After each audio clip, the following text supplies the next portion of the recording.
சில கதைகள் தான் நம்மளை அப்படியே சிலிர்க்க வைக்கும். அந்த மாதிரி ஒரு சூப்பரான கதை தான் இது. கேளுங்களேன், ரொம்ப இன்ட்ரெஸ்டிங்காக இருக்கும். ஒரு செல்வந்தர் இருந்தார். ஒரு நாள் அவர் தன் தோட்டத்தில் விளைந்த வாழைக்குலை ஒன்றை பணியாளிடம் கொடுத்து கோவிலில் கொடுக்கச் சொன்னார். ஏழை பணியால் எடுத்து செல்லும் வழியில் அவனுக்கு அதிக பசி எடுக்கவே அக்குலையிலிருந்து 2 பழங்களை பிரித்து சாப்பிட்டு விட்டான்.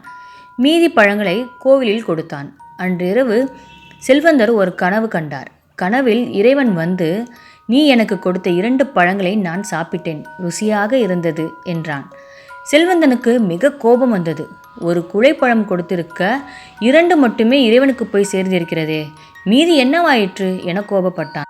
மறுநாள் காலை அந்த பணியாளை கூப்பிட்டு விசாரித்தான்.